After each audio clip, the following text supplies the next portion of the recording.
नमस्कार दोस्तों, स्वागत है आपका अजय हिंदी कहानियां चैनल में। आज हम श्रीमद् भागवत गीता के उन अनमोल उपदेशों की चर्चा करेंगे जिनमें जीवन का सार, सुख शांति का मार्ग और आगे बढ़ने की प्रेरणा निहित है। भगवान श्री कृष्ण के ये अमूल्य वचन हमारे जीवन को न केवल सकारात्मक दिशा देते हैं बल्कि हर परेशानी का हल और मन की शांति भी प्रदान करते हैं। माना जाता है कि जो भी व्यक्ति नियमित रूप से गीता के इन विचारों का पालन करता है वह हर कार्य में सफलता पाता है और उसके मन को शांति प्राप्त होती है। श्रीमद् भागवत गीता को परम रहस्यमयी ग्रंथ माना गया है। इसके प्रत्येक शब्द में ऐसा ज्ञान समाहित है जो अन्यत्र दुर्लभ है। इसमें संपूर्ण वेदों का सार संग्रहित है और इसका ज्ञान इतना गूढ़ है कि निरंतर अभ्यास करते रहने पर भी इसका अंत नहीं मिलता। भगवान के गुण, कर्म, ज्ञान और तत्व का ऐसा व्यापक वर्णन भागवत गीता के अतिरिक्त अन्य किसी ग्रंथ में दुर्लभ है। गीता का हर शब्द सदुपदेश से भरा हुआ है और यह शास्त्रों का खजाना है। गीता का भली भांति ज्ञान हो जाए तो बाकी सभी शास्त्रों का तत्व अपने आप प्राप्त हो जाता है। तो आइए गीता के इस महान ज्ञान को समझने और जीवन में उतारने का संकल्प लें।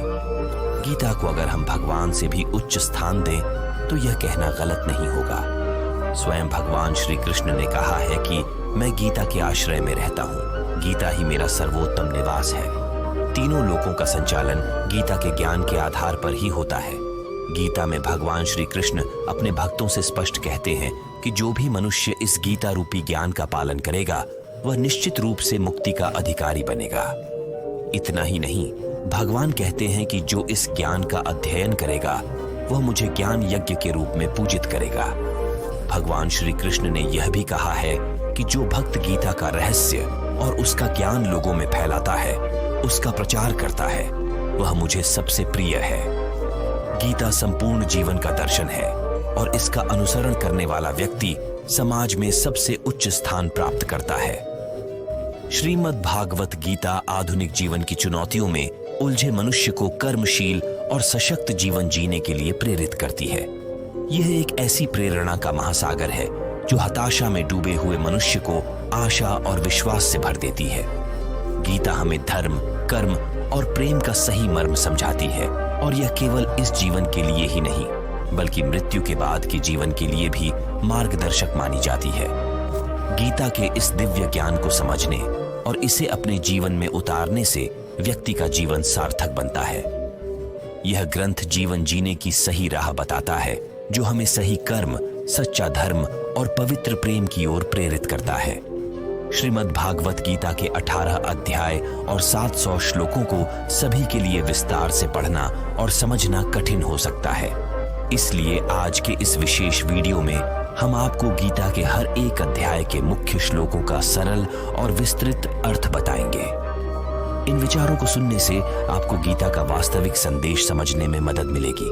तो बिना देरी किए आइए इस वीडियो की शुरुआत करते हैं। भागवत गीता का पहला अध्याय है अर्जुन विषाद योग, जो एक गहरे मानसिक द्वंद्व से भरा हुआ है। इस अध्याय की शुरुआत होती है धृतराष्ट्र के सवाल से, जो संजय से जानना चाहते हैं कि धर्मभूमि कुरुक्षेत्र में युद्ध के लिए तैयार दोनों सेनाओं का क्या हाल है। धृतराष्ट्र पूछते हैं, कुरुक्षेत्र की इस धर्मभूमि में मेरे और पांडु के पुत्र क्या कर रहे हैं? धृतराष्ट्र दृष्टिहीन थे, मगर उनका यह अंधापन केवल आंखों तक सीमित नहीं था। वह जानते थे कि उनके पुत्र धर्म के विरुद्ध खड़े हैं, लेकिन पुत्र मोह में उन्होंने शांति के बजाय युद्ध का मार्ग चुना। धृतराष्ट्र को इस बात का एहसास था कि श्री कृष्ण के साथ खड़े होने का अर्थ धर्म के साथ खड़ा होना है। फिर भी उन्होंने अपने मोह में अधर्म का समर्थन किया। हमारे जीवन में भी जब हम गलत कार्यों में लिप्त होते हैं तो मन में कहीं न कहीं यह एहसास रहता है कि उसका परिणाम अच्छा नहीं होगा। धृतराष्ट्र के मन में जो चिंता और भय था वह हमारे अपने जीवन की दुविधाओं को भी दर्शाता है। संजय, जो कि दिव्य दृष्टि के कारण युद्ध का आंखों देखा हाल दूर से ही देख सकते थे, धृतराष्ट्र को बताते हैं, हे राजन, दुर्योधन ने युद्ध भूमि में पांडवों की सेना की विशालता और उनकी चतुराई से बने युद्ध के व्यूह को देखकर अपने गुरु द्रोणाचार्य से इसकी चर्चा की है। दुर्योधन गुरु द्रोण से कहते हैं, हे आचार्य, पांडु पुत्रों की सेना को देखिए। इसे आपके शिष्य धृष्टद्युम्न ने बड़े कौशल से सजाकर व्यूह का आकार दिया है। इस युद्ध में भीम और अर्जुन जैसे कई वीर योद्धा शामिल हैं, जिनके समान साहसी धनुर्धर और योद्धा दुर्लभ हैं। यहाँ विराट, ध्रुपद जैसे महान योद्धा और दृष्टकेतु, जकितान, काशीराज जैसे शक्तिशाली योद्धा भी इस सेना का हिस्सा है। साथ ही कुंती भोज, शैव और उत्तमोझा जैसे महापराक्रमी और अभिमन्यु व द्रौपदी के वीर पुत्र भी पांडवों की सेना को शक्ति प्रदान कर रहे हैं। दुर्योधन आगे कहते हैं, हे ब्राह्मण श्रेष्ठ, मेरी ओर से भी हमारे पक्ष में खड़े विशेष योद्धाओं को पहचानिए। मेरी सेना में आप स्वयं, पितामह भीष्म, कर्ण, कृपाचार्य, अश्वत्थामा, विकर्ण और सोमदत्त के पुत्र भूरेश्रवा जैसे बलशाली योद्धा हैं। ये सभी योद्धा सदैव युद्ध में विजयी रहे हैं। दुर्योधन यह भी बताते हैं, हमारी सेना में अनेक योद्धा ऐसे भी हैं जो मेरे लिए अपने जीवन का बलिदान देने को तैयार हैं। वे अनेकों अस्त्र शस्त्रों से सज्जित हैं और युद्ध कला में निपुण हैं। इस प्रकार संजय ने धृतराष्ट्र को पांडवों और कौरवों की सेनाओं की शक्ति और उनके प्रमुख योद्धाओं के बारे में विस्तृत जानकारी दी। इस प्रकार संजय ने धृतराष्ट्र को बताया कि हे राजन, दुर्योधन के मनोबल को बढ़ाने के लिए भीष्म पितामह ने सिंह के गर्जन की तरह अपनी शंखनाद से युद्ध क्षेत्र को गूंजा दिया। उनके इस शंखनाद से सभी योद्धाओं में उत्साह भर गया। इसके बाद कौरव सेना में अनेक शंख, नगाड़े, ढोल, मृदंग और सिंह जैसे बाजे बजने लगे, जिनकी ध्वनि अत्यंत भयंकर और रोमांचक थी। दूसरी ओर पांडव सेना में योगेश्वर श्री कृष्ण और अर्जुन ने अपने अपने अलौकिक शंख बजाए।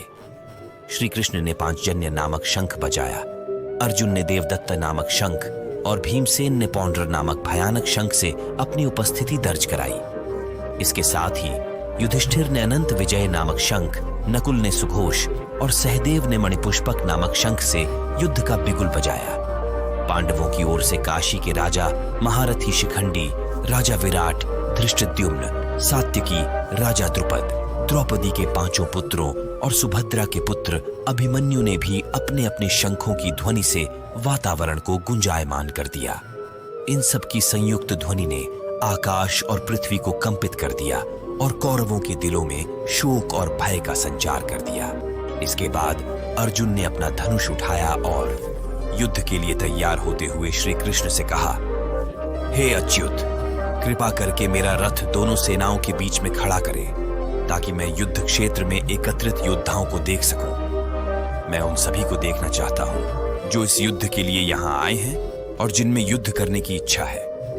साथ ही मैं उन सभी राजाओं को भी देखना चाहता हूं जो कौरवों के दुर्बुद्धि पुत्र दुर्योधन के पक्ष में युद्ध के लिए यहां एकत्रित हुए हैं। अर्जुन की इस विनती ने उनके मन की गंभीरता और युद्ध को लेकर उनके विचारों को प्रकट किया। संजय ने इस दृश्य को धृतराष्ट्र के सामने प्रस्तुत किया ताकि वह इस महायुद्ध का आरंभ समझ सके। संजय ने धृतराष्ट्र से कहा, हे महाराज, जब अर्जुन ने भगवान श्री कृष्ण से इस प्रकार कहा तो कृष्ण, जो हृदय के सबसे गहरे भावों को जानने वाले हैं, उन्होंने अर्जुन का रथ दोनों सेनाओं के बीच में ले जाकर खड़ा कर दिया।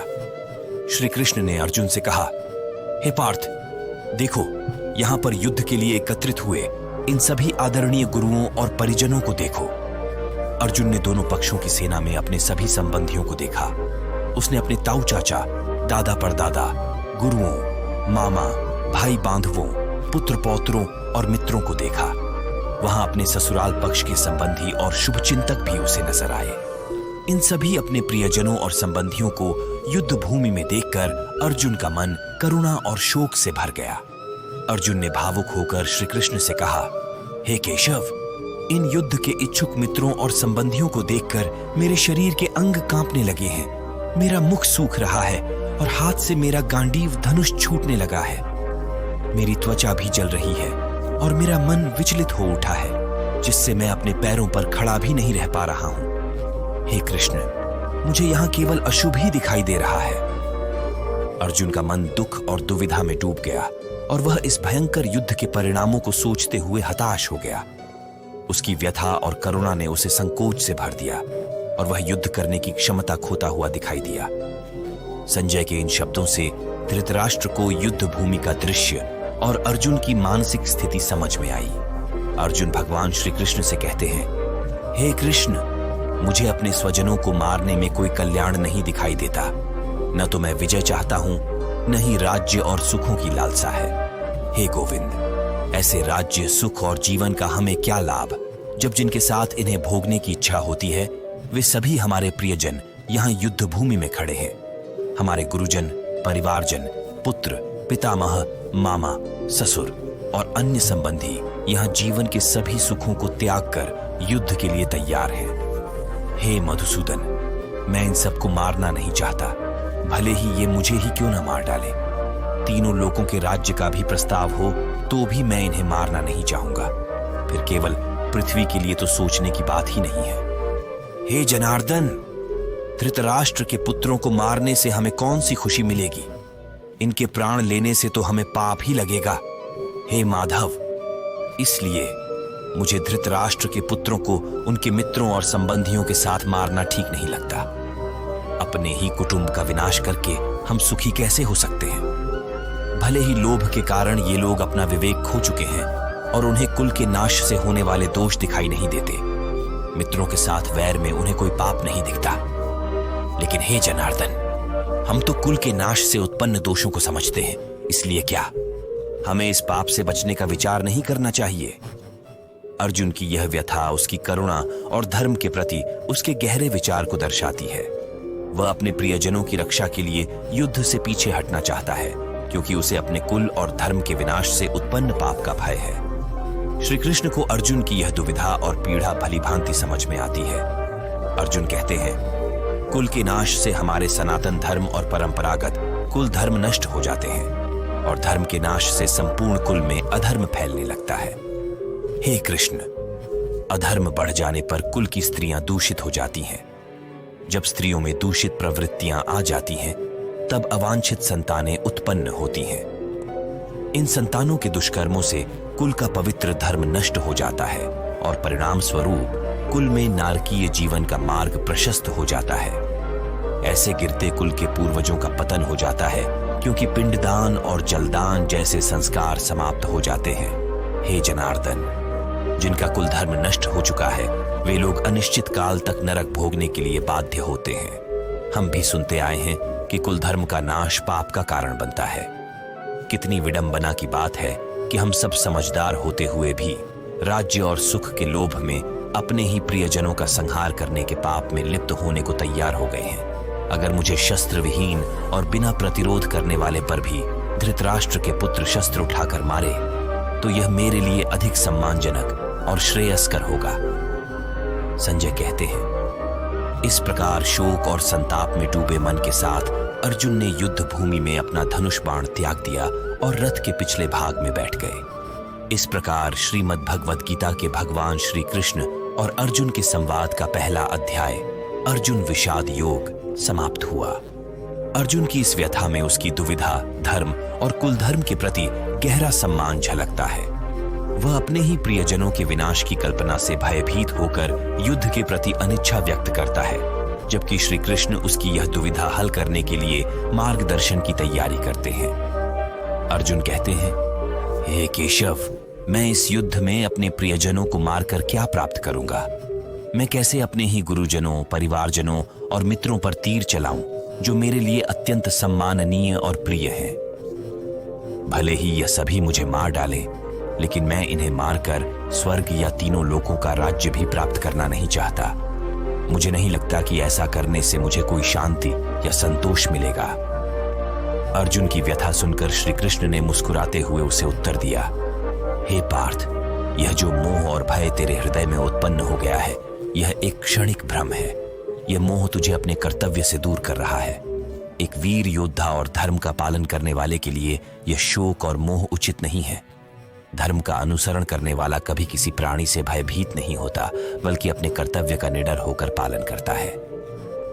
श्री कृष्ण अर्जुन को समझाते हुए कहते हैं, हे अर्जुन, जो नश्वर है उसका नाश निश्चित है और जो शाश्वत है वह अमर है। शरीर तो बदलते हैं, जैसे एक मनुष्य पुराने वस्त्र को त्याग कर नए वस्त्र धारण करता है, वैसे ही आत्मा भी पुराने शरीर को छोड़कर नए शरीर को धारण करती है। इसीलिए अपने प्रियजनों के शरीर को लेकर शोक मत कर, क्योंकि आत्मा अजर अमर है। उसे न कोई मार सकता है, न कोई नष्ट कर सकता है। श्री कृष्ण के इन शब्दों से अर्जुन को यह एहसास होने लगा कि आत्मा अजर अमर है और जीवन मरण तो एक चक्र है जो चलता रहता है। उसे अपने मोह, शोक और भय को त्याग कर अपने कर्तव्य का पालन करना चाहिए। अर्जुन अब धीरे धीरे इस सत्य को समझने लगा कि जीवन का सार आत्मा के ज्ञान में है और बाहरी रिश्ते, मोह माया सब समय के साथ बदलते रहते हैं। इसलिए उसे अपने धर्म और कर्तव्य के मार्ग पर अडिग रहना चाहिए और बिना किसी भय के युद्ध करना चाहिए। अर्जुन अपने मन की असमंजसता और मोह को व्यक्त करते हुए श्री कृष्ण से कहते हैं, हे मधुसूदन, मैं कैसे बाणों से भीष्म पितामह और आचार्य द्रोण के विरुद्ध युद्ध कर सकता हूं? ये दोनों मेरे गुरु और पूजनीय हैं, जिनका आदर मेरे लिए सर्वोपरि है। अगर मैं इन पूजनीय गुरुओं का वध करके विजय प्राप्त भी कर लूं, तो भी मुझे केवल पाप और दुख ही मिलेगा। भला क्या ऐसा न्यायोचित होगा कि मैं अपने ही गुरुजनों का रक्त बहाकर अपने जीवन का निर्वाह करूं? इसके बजाय भिक्षा मांगकर गुजारा करना कहीं अधिक कल्याणकारी होगा। अर्जुन के विचारों में स्पष्टता नहीं है और वह श्री कृष्ण से मार्गदर्शन की कामना करते हुए कहते हैं, हे भगवान, मुझे समझ में नहीं आ रहा है कि इस स्थिति में युद्ध करना ठीक है या इससे बचना।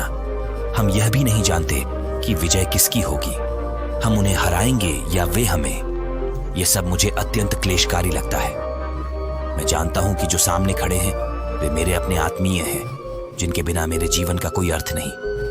मैं आपके चरणों में अपना शिष्य बनकर यह प्रार्थना करता हूं कि आप मुझे इस भयंकर असमंजस और शोक से मुक्त होने का उपाय बताइए। अर्जुन आगे कहते हैं, मुझे न तो राज्य की भूख है और न ही किसी प्रकार के भोग की इच्छा।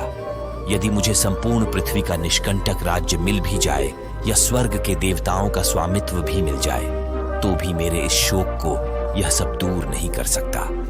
मेरी इंद्रियां इस मोह और दुख में बंधी हुई हैं और मैं इनसे निकलने का उपाय नहीं देख पा रहा हूं। हे भगवान, कृपा कर मुझे उचित मार्ग दिखाइए। अर्जुन की इस विवशता को सुनकर श्री कृष्ण ने उसे धर्म और कर्तव्य का ज्ञान देने का निर्णय लिया, जिससे अर्जुन को अपने मोह और शोक से बाहर निकालकर सत्य और धर्म के मार्ग पर अग्रसर किया जा सके। अर्जुन अपने मन की दुविधा व्यक्त करते हुए कहते हैं, युद्ध में विजय प्राप्त कर लेने के बाद भले ही मैं पृथ्वी पर राज्य कर लूं या देवताओं का आधिपत्य प्राप्त कर लूं, लेकिन इनसे मेरे भीतर की वेदना दूर नहीं हो पाएगी। मेरी इंद्रियों में जो पीड़ा है वह इन सभी भौतिक सुखों से कभी शांत नहीं हो सकती। हे गोविंद, मुझे ऐसा कोई उपाय बताइए जिससे मेरी यह आंतरिक पीड़ा हमेशा के लिए समाप्त हो जाए। संजय धृतराष्ट्र से कहते हैं, हे राजन, अर्जुन ने अपने मन की यह बात श्री कृष्ण के समक्ष रखते हुए कहा कि मैं युद्ध नहीं करूंगा, और फिर मौन हो गए। अर्जुन का मन शोक और दुविधा से भर गया था। इसे देख अंतर्यामी श्री कृष्ण ने अर्जुन की ओर देखकर मुस्कुराते हुए उसे संबोधित किया और बोले, हे अर्जुन, तू उन लोगों के लिए शोक कर रहा है जो शोक के योग्य नहीं है और पंडितों जैसे वचन कह रहा है, परंतु ज्ञानी व्यक्ति न तो मरे हुए लोगों के लिए शोक करते हैं न जीवित के लिए। श्री कृष्ण ने आगे कहा, हे अर्जुन, ये कभी मत सोच कि मैं किसी काल में नहीं था, तू नहीं था या ये राजा लोग नहीं थे। यह भी सत्य है कि आगे भी हम सबका अस्तित्व बना रहेगा। आत्मा अजर अमर है और यह सदा एक नए शरीर में प्रवेश करके अपना अस्तित्व बनाए रखती है। इस प्रकार श्री कृष्ण अर्जुन को आत्मा और जीवन के शाश्वत सत्य का ज्ञान दे रहे हैं, जिससे अर्जुन अपने मोह से मुक्त होकर धर्म का मार्ग अपना सके। जैसे आत्मा इस शरीर में बाल्यकाल, यौवन और वृद्धावस्था के अनुभव से गुजरती है, वैसे ही मृत्यु के पश्चात वह नए शरीर की प्राप्ति करती है। इस सत्य को जानने वाला धीर पुरुष मोहग्रस्त नहीं होता। श्री कृष्ण का यह कहने का अभिप्राय है कि बाल्यकाल, यौवन और वृद्धावस्था आत्मा के नहीं बल्कि शरीर के गुण हैं। आत्मा इन अवस्थाओं से अछूती रहती है। इसी प्रकार एक शरीर को छोड़कर दूसरे शरीर में प्रवेश करना भी आत्मा की विशेषता नहीं बल्कि सूक्ष्म शरीर की प्रकृति है जो आत्मा में आरोपित होती है। इसलिए जो इस तत्व को समझते हैं वे मृत्यु का शोक नहीं करते। ज्ञानी व्यक्ति समझता है कि आत्मा का शरीर से कोई स्थायी संबंध नहीं है और इसीलिए शोक करना उचित नहीं है। श्री कृष्ण अर्जुन से कहते हैं, हे कुंती पुत्र, सर्दी गर्मी सुख दुख जैसे अनुभव इंद्रियों और विषयों के संयोग से उत्पन्न होते हैं जो नाशवान और क्षणभंगुर है, इसलिए इन्हें सहन करना सीखो। श्री कृष्ण का अभिप्राय है कि सर्दी गर्मी सुख दुख सब इंद्रियजन्य है और इनकी प्रकृति अस्थिर है, इसलिए इन्हें क्षणिक समझकर मोह में मत पड़ो, क्योंकि जो व्यक्ति इन परिवर्तनों में स्थिर रहता है वही मोक्ष के योग्य बनता है। दोस्तों, जीवन में भी जब हम दुख का अनुभव करते हैं तो अज्ञान के कारण दुखी हो जाते हैं, जबकि एक ज्ञानी पुरुष यह जानता है कि दुख यदि आया है तो सुख भी उसके ठीक पीछे ही खड़ा है। इसलिए जो मनुष्य किसी भी कठिन परिस्थिति में भी विचलित नहीं होता, वही वास्तव में परमात्मा की प्राप्ति के योग्य होता है। श्री कृष्ण यहाँ अर्जुन को यह समझाते हैं कि असत अर्थात शरीर और इंद्रिय जगत की कोई स्थायी सत्ता नहीं है, इसलिए अपने प्रियजनों के शरीर की नाश की आशंका से शोक करना व्यर्थ है। सत, जो कि परमात्मा का स्वरूप है, वह अखंड अजर और अमर है। श्री कृष्ण का कहना है कि यदि तुम आत्मा के रूप में अपने प्रियजनों का नाश होते देख रहे हो तो भी शोक करना उचित नहीं है, क्योंकि आत्मा अविनाशी है। वह परमात्मा जो संपूर्ण जगत में व्याप्त है, उसका विनाश करना किसी के बस की बात नहीं है। इसलिए श्री कृष्ण कहते हैं कि परमात्मा ही सत है, शाश्वत है और इस अविनाशी का कोई नाश नहीं कर सकता। हे अर्जुन, जब यह सिद्ध हो चुका है कि शरीर नाशवान है और आत्मा शाश्वत अजर अमर है, तो युद्ध के समय शोक करने का कोई कारण नहीं है। इस आत्मा को जो मारने वाला समझता है और जो इसे मरा हुआ मानता है, वे दोनों ही इस सत्य से अनजान हैं, क्योंकि आत्मा वास्तव में न किसी को मारती है और न ही मारी जाती है। श्री कृष्ण का उद्देश्य यहाँ अर्जुन को यह सिखाना है कि आत्मा की अनश्वरता को समझने वाला व्यक्ति किसी भी प्रकार के भय या मोह से मुक्त होकर अपने कर्तव्यों का पालन कर सकता है। इसलिए अर्जुन, अपने कर्तव्य का पालन करो और इस आत्मा के शाश्वत स्वरूप को समझते हुए युद्ध करो। भगवान श्री कृष्ण अर्जुन को समझाते हैं कि आत्मा का स्वभाव और अस्तित्व स्थूल शरीर से अलग है। मृत्यु का अर्थ केवल आत्मा का स्थूल शरीर से अलग होना है और यह शरीर ही है जो मरण धर्मा है। आत्मा पर किसी प्रकार का आघात नहीं होता। जब कोई व्यक्ति किसी दूसरे को मारता है तो वास्तव में यह कार्य भी स्थूल शरीर से होता है, आत्मा से नहीं। अज्ञानी लोग इस भेद को नहीं समझते और शरीर के धर्मों को आत्मा पर थोप देते हैं, जिससे उन्हें अपने कर्मों का फल भोगना पड़ता है। भगवान श्री कृष्ण बताते हैं कि आत्मा न तो कभी जन्म लेती है न ही कभी मरती है। यह अजन्मा, नित्य, सनातन और पुरातन है। यह केवल शरीर का परिवर्तन है, आत्मा का नहीं। जब शरीर का नाश होता है तो आत्मा फिर से किसी नए शरीर को धारण करती है, जैसे मनुष्य पुराने वस्त्रों को त्याग कर नए वस्त्र धारण करता है। श्री कृष्ण का यह ज्ञान आत्मा की नश्वरता को समझने में मदद करता है और शोक के विचारों को त्यागने की प्रेरणा देता है। इस अमर आत्मा को न कोई शस्त्र काट सकता है, न ही आग जला सकती है। ये जल से गीला नहीं होता, न ही वायु इसे सुखा सकती है। आत्मा नित्य, सर्वव्यापी, स्थिर, अचल और सनातन है। इसलिए हे अर्जुन, अपने कर्तव्यों को निभाओ और शोक मत करो, क्योंकि आत्मा अमर है और यह शरीर का त्याग करना, नए शरीर को प्राप्त करना एक प्राकृतिक प्रक्रिया है। भगवान श्री कृष्ण अर्जुन को समझाते हैं कि आत्मा एक अचिंत्य और अदृश्य तत्व है। इसे न इंद्रियों के द्वारा जाना जा सकता है, न ही मन के द्वारा समझा जा सकता है। आत्मा विकार रहित और सदा स्थिर है। श्री कृष्ण अर्जुन से कहते हैं कि अगर तुम आत्मा को सदा जन्म लेने और सदा मरने वाला भी मान लो, तब भी शोक का कोई कारण नहीं है, क्योंकि जन्म और मृत्यु दोनों ही निश्चित है। जो जन्मा है उसका मरना और जो मरा है उसका पुनः जन्म लेना तय है। श्री कृष्ण अर्जुन को बताते हैं कि संपूर्ण प्राणी जन्म से पहले अप्रकट होते हैं और मरने के बाद भी अप्रकट हो जाते हैं। केवल बीच का समय ही प्रकट रहता है। इसलिए शोक करने का कोई औचित्य नहीं है। आत्मा का ज्ञान और उसका स्वरूप आश्चर्यजनक है। कोई महापुरुष इस आत्मा को अद्भुत समझता है तो दूसरा इसका वर्णन करता है और कोई इसे आश्चर्यजनक ढंग से सुनता है। यहाँ भगवान का भाव यह है कि आत्मा के स्वरूप को समझने वाला कोई विरला महापुरुष ही होता है। भगवान अर्जुन से कहते हैं कि आत्मा हर शरीर में निवास करती है और इसका कभी नाश नहीं हो सकता। अतः किसी भी प्राणी के लिए शोक करना उचित नहीं है। साथ ही अर्जुन को याद दिलाते हैं कि एक क्षत्रिय के लिए धर्मयुक्त युद्ध से बढ़कर कोई कल्याणकारी कर्तव्य नहीं हो सकता। अर्जुन को भय और मोह त्याग कर अपने धर्म का पालन करना चाहिए, क्योंकि यह उसका परम कर्तव्य है। भगवान श्री कृष्ण अर्जुन को समझाते हैं, हे पार्थ, यह युद्ध तुम्हारे लिए एक स्वर्ग के द्वार के समान है, जो केवल भाग्यवान और वीर क्षत्रियों को मिलता है। अगर तुम इस धर्मयुक्त युद्ध से पीछे हटोगे तो तुम अपने स्वधर्म और कीर्ति को खो दोगे और पाप के भागी बनोगे। लोग अनंत काल तक तुम्हारी कायरता और अपकीर्ति का चर्चा करेंगे। वीर पुरुष के लिए अपकीर्ति मरण से बढ़कर कुछ नहीं होता।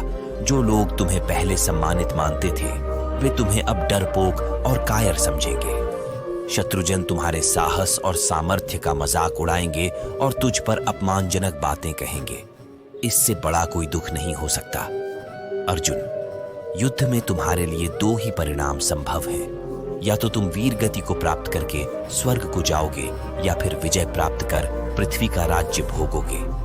इसलिए हे अर्जुन, निर्णय लेकर युद्ध के लिए खड़े हो जाओ। हार जीत, लाभ हानि, सुख दुख सभी को समान समझकर युद्ध करो। ऐसा करने से तुम पाप से बचोगे और अपने धर्म का पालन करोगे। भगवान श्री कृष्ण अर्जुन से कहते हैं, हे पार्थ, जो बुद्धि मैंने तुझे ज्ञान योग के विषय में दी, अब उसे कर्म योग के संदर्भ में सुन। इस कर्म योग को अपनाने से तू सभी कर्मों के बंधनों को सहजता से त्याग देगा। इस मार्ग में न तो किसी प्रयास का नाश होता है और न ही किसी प्रकार का उल्टा परिणाम मिलता है। कर्म योग में किया गया थोड़ा सा भी साधन जन्म मृत्यु के चक्र से मुक्त कर सकता है। यहाँ श्री कृष्ण का भाव है कि निष्काम भाव से किए गए कर्म का कोई नकारात्मक परिणाम नहीं होता, बल्कि वह साधक को भगवान की प्राप्ति की ओर अग्रसर करता है। हे अर्जुन, इस कर्म योग में बुद्धि स्थिर और एकनिष्ठ होती है, परंतु जो मनुष्य सकाम और विवेकहीन होते हैं, उनकी बुद्धि अनिर्णय के जाल में उलझी रहती है। जब कोई एक निर्णय लेने में सक्षम होता है तो उसकी बुद्धि स्थिर होती है, लेकिन जब मन अनिर्णय में होता है तब असंख्य विचार और विभ्रम उसकी बुद्धि को बांध कर रखते हैं। यही अनिर्णय की स्थिति होती है। श्री कृष्ण अर्जुन से कहते हैं, हे अर्जुन, जब कोई निर्णय नहीं ले पाता है तो उसकी बुद्धि और मन विभिन्न दिशाओं में बंट जाते हैं, लेकिन जैसे ही वह दृढ़ निश्चय कर लेता है, उसकी एकाग्रता उसी काम पर टिक जाती है। जो लोग केवल कर्म के फल या लाभ पर ध्यान देते हैं और कर्म को स्वार्थ से जोड़ते हैं, वे कर्म की सच्ची भावना से दूर हो जाते हैं। उनका लक्ष्य भोग और ऐश्वर्य होता है और इसलिए उनकी बुद्धि परमात्मा में स्थिर नहीं होती है। हे अर्जुन, जो लोग केवल वेदों के कर्मकांडों में रुचि रखते हैं और दिखावे के लिए उपदेश देते हैं, वे वास्तव में सतही होते हैं। उनकी बातें केवल दिखावे के लिए होती हैं और वे कर्म की सच्चाई से दूर होते हैं। ऐसे लोग भोग और ऐश्वर्य की ओर आकृष्ट रहते हैं और उनका ध्येय केवल बाहरी सुख ही होता है। इन लोगों की बुद्धि परमात्मा में स्थिर नहीं होती। वेदों के कर्मकांड हमारे स्वभाव के 3 गुणों से जुड़े होते हैं। इसलिए हे अर्जुन, तुझे भोग और उन साधनों में आसक्ति नहीं रखनी चाहिए। अपने मन को स्वाधीन रख, द्वंद्वों से ऊपर उठकर और अपने कर्मों में समर्पित होकर परमात्मा की ओर अग्रसर हो। श्री कृष्ण अर्जुन से कहते हैं, हे अर्जुन, वेद केवल प्रकृति के 3 गुणों तक ही सीमित हैं। वेदों से आगे बढ़कर असली ज्ञान कर्मयोग में है। मेरा कहना है कि कर्म करो, लेकिन उससे आसक्ति मत रखो। जैसे विशाल जलाशय की प्राप्ति के बाद छोटे जलाशयों का प्रयोजन समाप्त हो जाता है, उसी प्रकार जिसने ब्रह्म तत्व को जान लिया, उसके लिए वेदों के कर्मकांड की आवश्यकता समाप्त हो जाती है। तुझे केवल अपने कर्म करने का अधिकार है, उसके फलों में नहीं। इसलिए तू फल की आसक्ति से मुक्त होकर कर्म कर, लेकिन ऐसा भी न हो कि तू कर्म ही न करे। हे धनंजय, तुझे आसक्ति को त्याग कर और सिद्धि असिद्धि में समान भाव रखते हुए योग में स्थित होकर अपने कर्तव्य कर्मों का पालन करना चाहिए। सकाम कर्म की अपेक्षा बुद्धि योग से किया गया निष्काम कर्म श्रेष्ठ है। सकाम कर्म का फल नाशवान होता है, जबकि बुद्धि योग का फल परमात्मा की प्राप्ति की ओर ले जाता है। इसीलिए दोनों में बहुत बड़ा अंतर है। इस समत्व रूप बुद्धि योग से सकाम कर्म अत्यंत ही निम्न श्रेणी का है। इसीलिए हे अर्जुन, तू बुद्धि योग का ही आश्रय ग्रहण कर और संभाव में स्थित होकर कर्म कर। इस योग में समत्व भाव रखना ही कुशलता है, क्योंकि समत्व में स्थित होकर कर्म करने वाला व्यक्ति पाप और पुण्य से मुक्त हो जाता है। ज्ञानी जन जो समत्व भाव में स्थित होकर कर्म करते हैं, वे जन्म मृत्यु के बंधनों से मुक्त होकर परम पद को प्राप्त कर लेते हैं। इसीलिए हे अर्जुन, तू संभाव में स्थित होकर बुद्धि योग का अनुसरण कर, यही तेरा उद्धार करेगा। श्री कृष्ण अर्जुन से कहते हैं, हे अर्जुन, जब तेरी बुद्धि मोह रूपी दलदल से मुक्त हो जाएगी, तब तू संसार और परलोक संबंधी सभी भोगों से विरक्ति प्राप्त कर लेगा। जब तेरा मन भांति भांति के वचनों से विचलित नहीं होगा और वह परमात्मा में स्थिर हो जाएगा, तब तू योग को प्राप्त करेगा, अर्थात तेरा परमात्मा से अटूट संयोग हो जाएगा। अर्जुन पूछते हैं, हे केशव, समाधि में स्थित परमात्मा को प्राप्त स्थिर बुद्धि पुरुष का क्या लक्षण होता है? वह स्थिर बुद्धि पुरुष कैसे बोलता है, कैसे बैठता है और कैसे चलता है? भगवान श्री कृष्ण उत्तर देते हैं, हे अर्जुन, जब यह पुरुष मन में संपूर्ण इच्छाओं को त्याग देता है और आत्मा में संतुष्ट रहता है, तब वह स्थित प्रज्ञ कहलाता है। जो पुरुष दुखों में विचलित नहीं होता और सुख की प्राप्ति पर अत्यधिक प्रसन्न नहीं होता, जिसने राग, भय और क्रोध का त्याग कर दिया है, उसे मुनि और स्थिर बुद्धि वाला कहा जाता है। जो व्यक्ति सभी जगहों पर समान भाव रखता है, शुभ अशुभ में न प्रसन्न होता है, न ही द्वेष करता है, उसकी बुद्धि स्थिर है।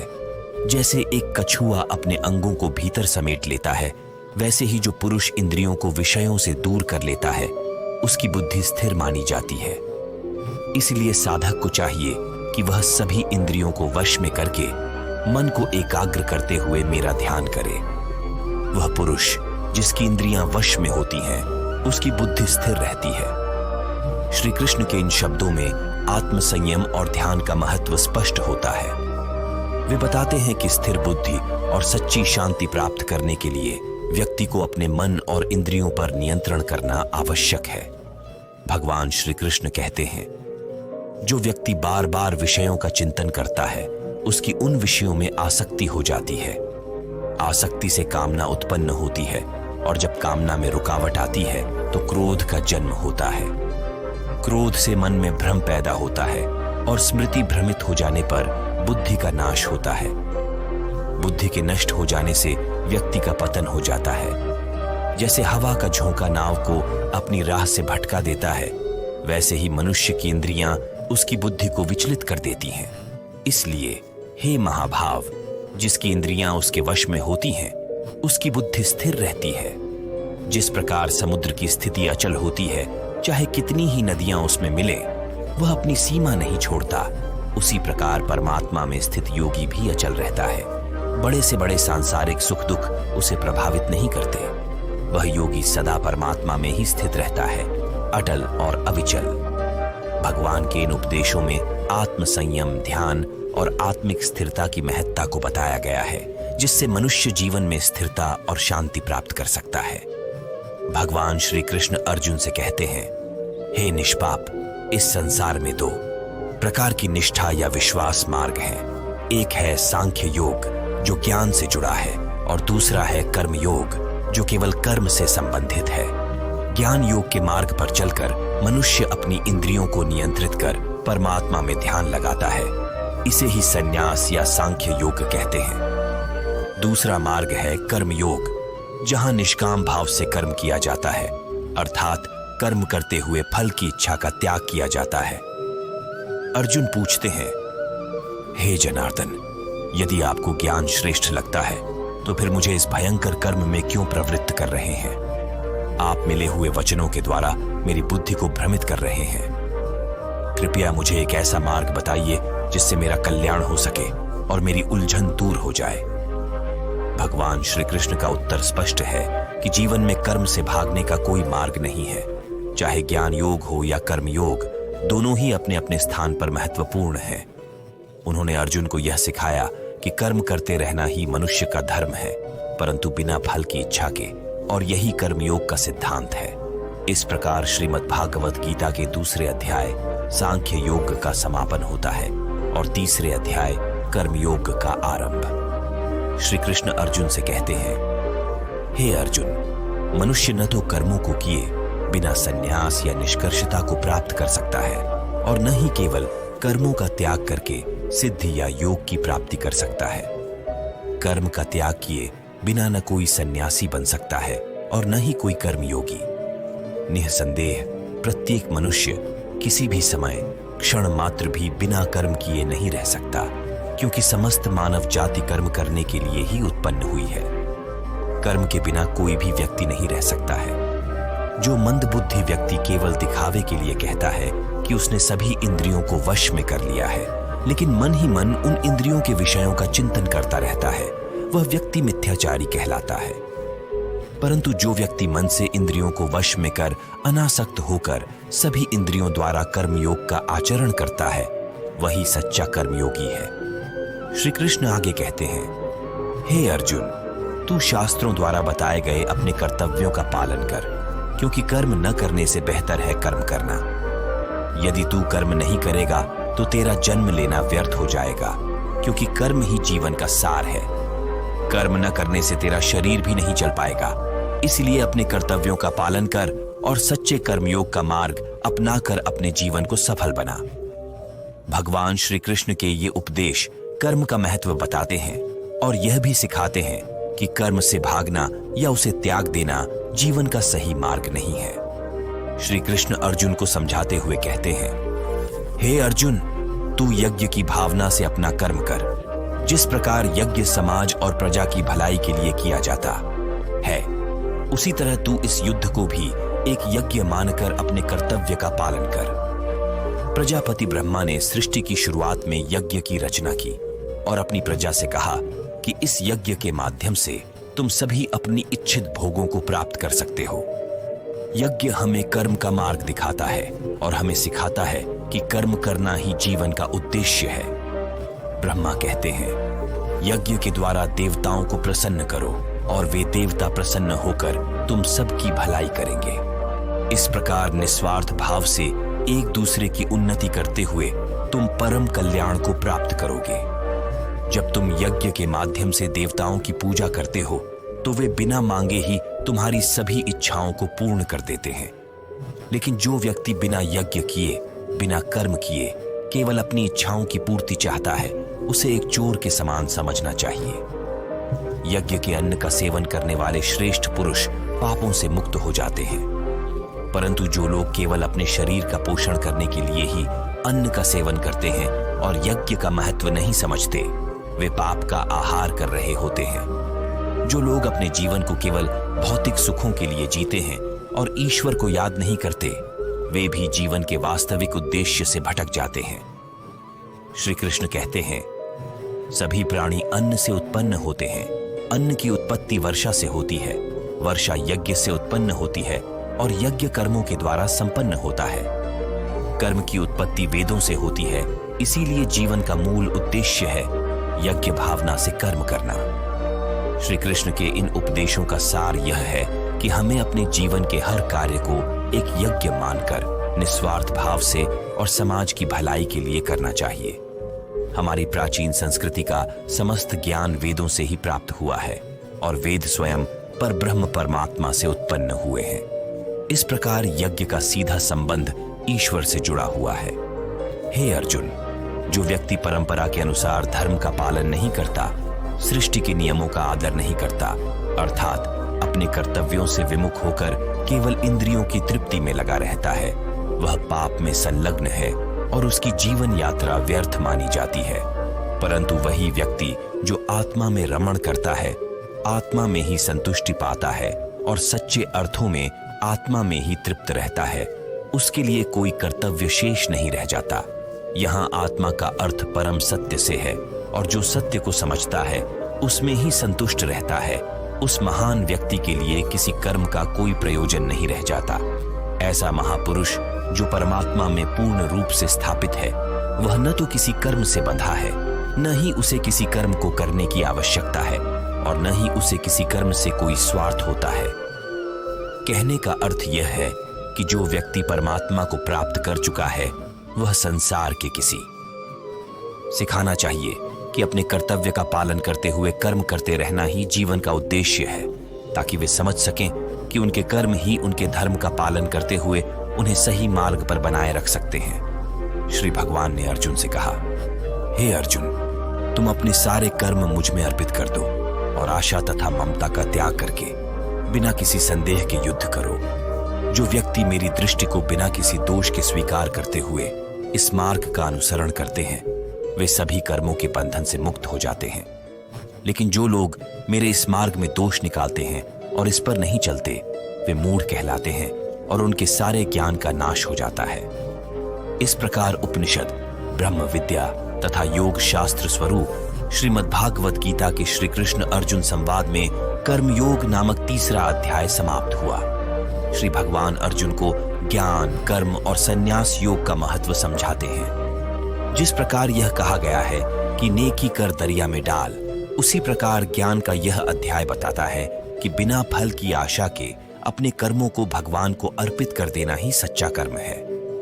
श्री भगवान बोले, मैंने इस अविनाशी योग का ज्ञान पहले सूर्य को दिया था। सूर्य ने यह ज्ञान अपने पुत्र मनु को दिया और मनु ने अपने पुत्र इक्ष्वाकु को। इस प्रकार यह योग परंपरा से राजर्षियों को प्राप्त हुआ, लेकिन समय के साथ इस पृथ्वी पर यह ज्ञान लुप्त हो गया। हे अर्जुन, तू मेरा प्रिय भक्त और मित्र है, इसलिए आज मैंने तुझसे इस पुरातन योग को फिर से साझा किया है, क्योंकि यह ज्ञान अत्यंत गोपनीय और महत्वपूर्ण है। यह सुनकर अर्जुन ने भगवान से पूछा, हे कृष्ण, आपका जन्म तो अभी हाल का है और सूर्य का जन्म तो कल्प के प्रारंभ में हुआ था। तब मैं यह कैसे मानूं कि आप ही ने सूर्य को इस योग का ज्ञान दिया था? श्री भगवान ने कहा, हे अर्जुन, मेरे और तुम्हारे अनेकों जन्म हो चुके हैं। तुम उन सबको नहीं जानते, लेकिन मैं उन सभी जन्मों को जानता हूं। यद्यपि मैं अजन्मा और अविनाशी हूं तथा समस्त प्राणियों का ईश्वर हूं, फिर भी अपनी योग माया के माध्यम से अपनी प्रकृति के अधीन होकर मैं प्रकट होता हूं। हे भारत, जब जब धर्म की हानि और अधर्म की वृद्धि होती है, तब तब मैं साकार रूप में इस लोक में प्रकट होता हूं। साधु पुरुषों का उद्धार, पापियों का विनाश और धर्म की स्थापना के लिए मैं युग युग में अवतार लेता हूं। मेरे जन्म और कर्म दिव्य, निर्मल और अलौकिक हैं। जो मनुष्य इस तत्व को भली भांति समझ लेता है, वह शरीर का त्याग करने के बाद पुनः जन्म को प्राप्त नहीं होता, बल्कि मुझे प्राप्त होता है। पहले भी जिन भक्तों ने अपने राग, भय और क्रोध को सर्वथा समाप्त कर दिया था और मुझ में अनन्य प्रेम के साथ स्थिर हो गए थे, वे मेरे स्वरूप को प्राप्त हो चुके हैं। हे अर्जुन, जो भक्त मुझे जिस प्रकार भजते हैं, मैं भी उन्हें उसी प्रकार भजता हूं, क्योंकि सभी मनुष्य चाहे किसी भी प्रकार से हो, मेरे ही मार्ग का अनुसरण करते हैं। इस लोक में कर्म के फल को चाहने वाले लोग देवताओं की पूजा करते हैं, क्योंकि उनसे कर्मों का फल शीघ्र प्राप्त हो जाता है। श्री भगवान ने कहा, ब्राह्मण, क्षत्रिय, वैश्य और शूद्र, इन चारों वर्णों का निर्माण मैंने गुण और कर्म के आधार पर किया है। इस सृष्टि की रचना और सभी कर्मों का कर्ता होते हुए भी मैं, अविनाशी परमेश्वर, वास्तव में अकर्मण्य ही हूं। मेरे पास कर्म के फल की कोई इच्छा नहीं है, इसलिए मुझे कर्म कभी लिप्त नहीं करते। यहाँ मेरा कहने का भाव है कि अपने कर्म करो, लेकिन फल की इच्छा छोड़कर बस अपने कर्तव्यों का पालन करते जाओ। पूर्व काल में भी मेरे बताए अनुसार ही हमारे पूर्वजों ने इसी प्रकार कर्म किए और मोक्ष को प्राप्त हुए। यदि तुम भी मोक्ष की प्राप्ति चाहते हो, तो सदैव पूर्वजों द्वारा किए गए इन कर्मों का ही अनुसरण करो। कर्म क्या है, अकर्म क्या है, इस पर निर्णय करना बुद्धिमान पुरुषों के लिए भी कठिन होता है। इसलिए मैं तुम्हें कर्म का तत्व भली भांति समझाता हूं, जिसे समझकर तुम अशुभ से यानी कर्म बंधन से मुक्त हो जाओगे। सही मायने में कर्म का स्वरूप क्या है, अकर्म का स्वरूप क्या है और विकर्म क्या है, यह समझना बहुत आवश्यक है। जो मनुष्य कर्म में भी अकर्म को देखता है और अकर्म में भी कर्म देखता है, वही मनुष्यों में वास्तव में बुद्धिमान और सच्चा योगी है। यहां मेरा भाव यह है कि जो व्यक्ति कर्म करता है लेकिन स्वयं को कर्ता नहीं मानता और फल की कामना छोड़ देता है, वही सच्चे अर्थों में बुद्धिमान और योगी के समान है। श्री भगवान अर्जुन से कहते हैं, हे अर्जुन, जो व्यक्ति अपने सभी कर्म बिना किसी कामना और संकल्प के करता है और जिसके कर्म ज्ञान रूपी अग्नि में भस्म हो गए हैं, अर्थात जिसने कर्मों के बंधन से मुक्ति पा ली है और परमात्मा की प्राप्ति कर ली है, उसे ज्ञानी लोग वास्तव में महान पंडित मानते हैं। ऐसा पुरुष जो कर्मों के फलों से पूर्णतः मुक्त हो चुका है, जिसने संसार के मोह से नाता तोड़ लिया है और जो परमात्मा में तृप्त है, उसके लिए परमात्मा की भक्ति के अलावा कोई अन्य कर्म शेष नहीं रहता है। भले ही वह कर्म कर रहा हो, फिर भी वह वास्तव में कुछ भी नहीं कर रहा होता, क्योंकि उसकी आत्मा पूरी तरह से भगवान में लीन होती है। जिसने मन और इंद्रियों को जीत लिया है, जिसने भोग की इच्छाओं को छोड़ दिया है, वह व्यक्ति केवल शरीर की आवश्यकताओं के लिए कर्म करता है और पाप से दूर रहता है। उसे जो कुछ भी बिना मांगे मिलता है, उसी में संतुष्ट रहता है, न किसी से ईर्ष्या करता है, न द्वेष। ऐसा व्यक्ति जो सुख दुख को समान दृष्टि से देखता है, वही सच्चा कर्मयोगी कहलाता है। जिसकी आसक्ति नष्ट हो चुकी है, जिसने देहाभिमान और ममता का त्याग कर दिया है, जिसका चित्त हमेशा परमात्मा के ज्ञान में स्थित रहता है, वह अपने कर्मों को यज्ञ के समान समझकर करता है। इस तरह का कर्मयोगी मोक्ष को प्राप्त करता है। जो व्यक्ति अपने हर कर्म को परमात्मा को समर्पित करता है, जिसने अपने जीवन का हर क्षण भगवान के प्रति अर्पित कर दिया है, जो हर कर्म में परमात्मा का दर्शन करता है और हर कर्म भगवान के लिए करता है, वह व्यक्ति सच्चे अर्थों में मोक्ष का अधिकारी बन जाता है। श्री भगवान कहते हैं, जो सच्चे कर्मयोगी होते हैं, वे अपने सभी कार्यों को एक यज्ञ के रूप में मानते हैं और इसे अपने इष्ट देवता या ब्रह्म को समर्पित करते हैं। चाहे आप राम, कृष्ण, शिव, दुर्गा या अपने किसी भी इष्ट को माने, यदि आप पूरी श्रद्धा से अपने कर्म को भगवान को समर्पित कर देते हैं, तो यही यज्ञ कहलाता है। फर्क केवल इस बात का है कि आप अपने हर कर्म में उस परम शक्ति का अर्पण भाव रखते हैं। योगी अपने संयम की अग्नि में अपनी इच्छाओं को भस्म कर देते हैं और अपने मन को नियंत्रण में रखते हैं। वे अपनी इंद्रियों को नियंत्रण में रखने के लिए ज्ञान का सहारा लेते हैं, ताकि जब कोई नकारात्मक विचार आए तो उनका ज्ञान उन्हें सही मार्ग दिखा सके। यही ज्ञान उन्हें याद दिलाता है कि उनका लक्ष्य क्या है और उन्हें किस ओर बढ़ना चाहिए। कई तरह के यज्ञ करने वाले लोग होते हैं। कुछ लोग धन से यज्ञ करते हैं, कुछ तपस्या के रूप में यज्ञ करते हैं और कुछ लोग योग को एक यज्ञ मानकर उसे अपना कर्म बनाते हैं। इसके अलावा कई साधक स्वाध्याय और ज्ञान के यज्ञ का अनुसरण करते हैं। इस प्रकार सभी लोग अपनी क्षमता और भक्ति के अनुसार यज्ञ का रास्ता अपनाते हैं। कुछ योगी प्राणायाम का अनुसरण करते हैं, जहां वे अपनी प्राण वायु को नियंत्रित करते हैं और उसे प्राण में ही हवन करते हैं। यह प्रक्रिया उनके भीतर की ऊर्जा को शुद्ध करती है। ये सभी साधक अपने अपने यज्ञ के द्वारा अपने पापों का नाश कर देते हैं और इस यज्ञ ज्ञान को प्राप्त करके परम शांति की ओर अग्रसर होते हैं। इसलिए हे अर्जुन, हर व्यक्ति को अपने स्वभाव और सामर्थ्य के अनुसार यज्ञ का चयन कर उस पर कार्यरत होना चाहिए। यही यज्ञ उसे मुक्ति और मोक्ष की ओर ले जाता है।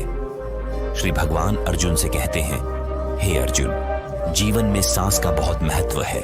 प्राण का अर्थ है सांस को अंदर लेना और अपान का अर्थ है सांस को बाहर छोड़ना।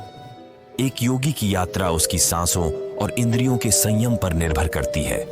योग में प्राणायाम द्वारा अपनी सांसों पर नियंत्रण पाने वाला योगी अपने शरीर और मन को संयमित करता है। श्री कृष्ण कहते हैं, यज्ञ के माध्यम से प्राप्त होने वाला अमृत वह आनंद और संतोष है जो ईश्वर से जुड़ाव का प्रतीक है। यही अमृत सीधे हमें ईश्वर तक ले जाता है। यहाँ यज्ञ को कर्म के रूप में समझा जा सकता है। जब हम कोई कार्य करते हैं और उसके परिणाम को ईश्वर का प्रसाद समझकर उसमें संतोष पाते हैं, तब हम सही अर्थों में यज्ञ कर रहे होते हैं। यह अमृत हमारे अगले कर्मों में लगने की शक्ति और दिशा देता है। यज्ञ के कई प्रकार वेदों में बताए गए हैं। मन, इंद्रियों और शरीर की क्रियाओं के द्वारा किए गए यज्ञ को तत्व रूप से जानने से और उनके अनुष्ठान का पालन करने से हम कर्म बंधनों से मुक्त हो सकते हैं। भगवान अर्जुन को बताते हैं कि साधारण यज्ञों से अधिक श्रेष्ठ ज्ञान यज्ञ होता है। ज्ञान यज्ञ का अर्थ है स्वयं को पहचानना, अपनी इच्छाओं और लालसाओं को नियंत्रित करना और निष्काम भाव से कर्म करना। यह ज्ञान हमें सीधे ईश्वर से जोड़ता है, उनसे साक्षात्कार कराता है। भगवान कहते हैं, हे अर्जुन, ज्ञान की प्राप्ति के लिए तुम्हें तत्वदर्शी ज्ञानी पुरुषों के पास जाकर विनम्रता से उनके चरणों में प्रणाम करना चाहिए। उन्हें कपट रहित सरल प्रश्न पूछकर समझने का प्रयास करना चाहिए। वे ज्ञानी महात्मा तुझे इस ज्ञान का उपदेश देंगे। इस ज्ञान को प्राप्त कर लेने के बाद तुम्हारे मन में किसी भी प्रकार का मोह नहीं रहेगा। जब तुम इस ज्ञान को अपने जीवन में अपना लोगे और इसका अनुसरण करोगे, तब तुम परमात्मा के निकट पहुंच जाओगे। श्री भगवान अर्जुन से कहते हैं, हे अर्जुन, यदि तू अन्य सभी पापियों से भी अधिक पाप करने वाला है, तो भी ज्ञान रूपी नाव द्वारा और मेरी भक्ति से तू पाप रूपी इस विशाल समुद्र को पार कर जाएगा। जिस प्रकार जलती हुई अग्नि लकड़ियों को भस्म कर देती है, उसी प्रकार ज्ञान रूपी अग्नि संपूर्ण कर्मों को भस्म कर देती है, जिससे मनुष्य परमात्मा को प्राप्त कर लेता है। इस संसार में ज्ञान के समान कोई और पवित्र वस्तु नहीं है। यह ज्ञान एक लंबी साधना और कर्मयोग के अभ्यास द्वारा प्राप्त होता है और इसे प्राप्त करने के बाद मनुष्य आत्मा में ही इस ज्ञान को देख पाता है। ज्ञान कभी नष्ट नहीं होता। अगले जन्म में भी यह उसे प्रेरित करता है।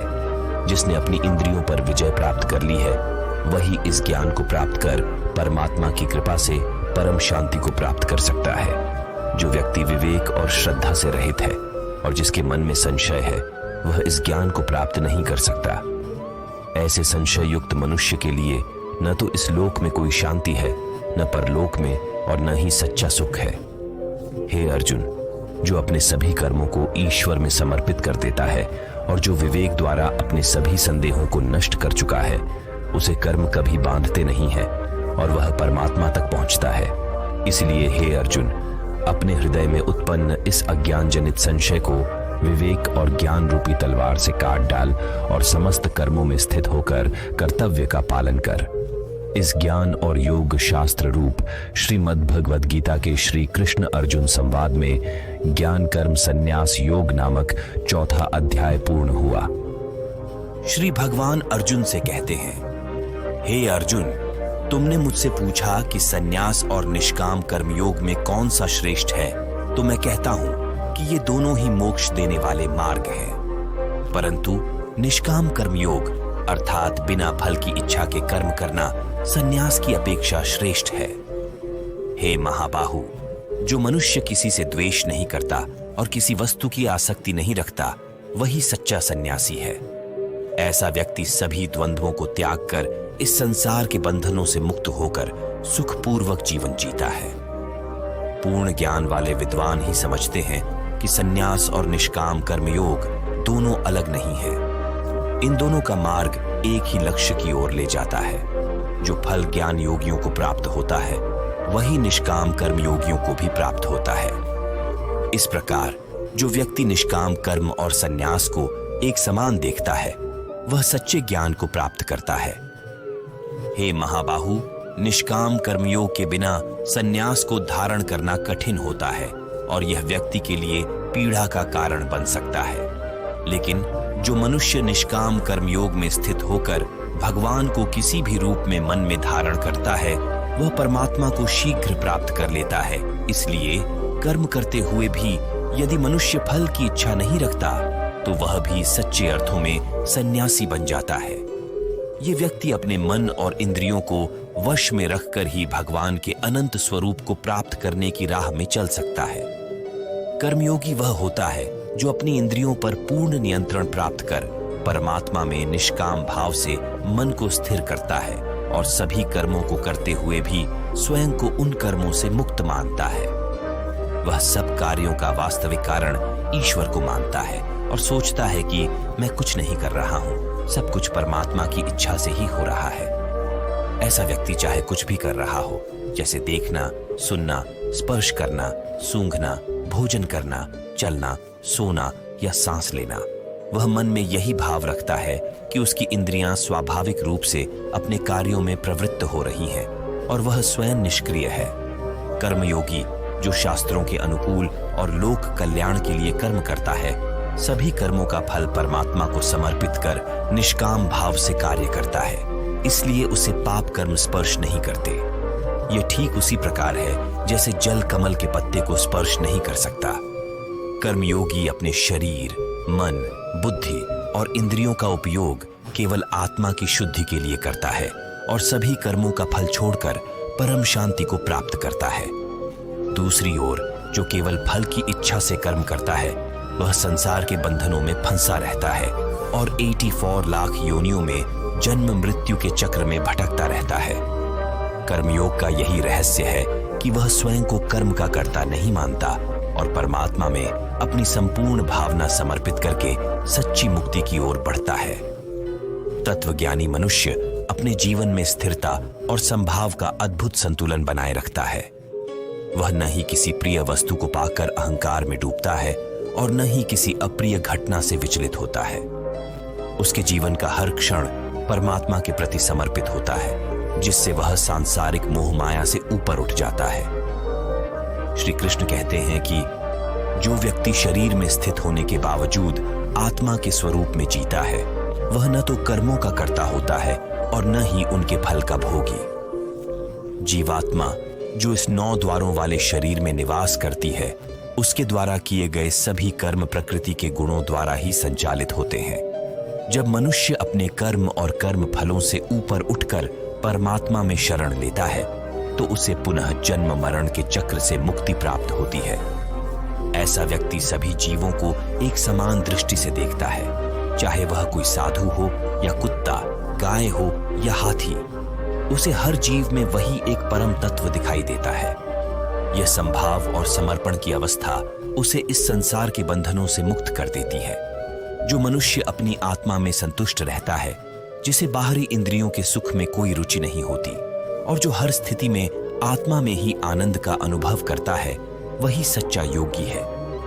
ऐसा व्यक्ति पर ब्रह्म में स्थित होकर असीम आनंद का अनुभव करता है। श्री कृष्ण कहते हैं, हे अर्जुन, इंद्रियों के विषयों का भोग प्रारंभ में सुखदायी प्रतीत होते हैं, परंतु अंततः वही दुख का कारण बन जाते हैं। इसलिए एक सच्चा तत्वज्ञानी इंद्रिय सुखों में आसक्त नहीं होता है।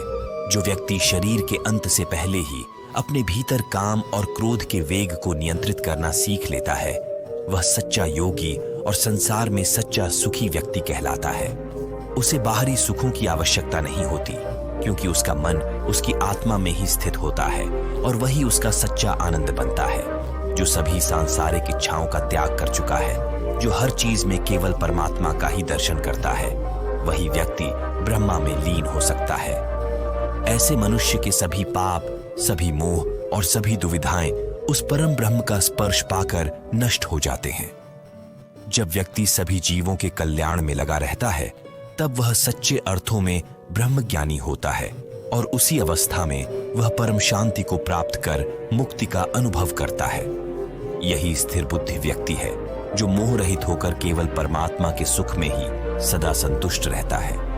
उसकी दृष्टि हर जीव में समान होती है और उसके जीवन का उद्देश्य सभी के कल्याण में समर्पित होता है। ऐसे ही पुरुष ब्रह्मा के सान्निध्य में परम सुख और मोक्ष को प्राप्त कर सकते हैं। इस प्रकार जो व्यक्ति सभी इंद्रिय विषयों का चिंतन छोड़कर अपनी दृष्टि को दोनों भौहों के मध्य में स्थिर करता है और प्राण तथा अप्राण वायु को नासिका में नियंत्रित करता है, वह योगी मन, इंद्रियों और बुद्धि को अपने वश में करके परमात्मा का ध्यान करता है। ऐसा योगी जो संपूर्ण इच्छाओं से मुक्त हो चुका है, मोक्ष को प्राप्त करता है।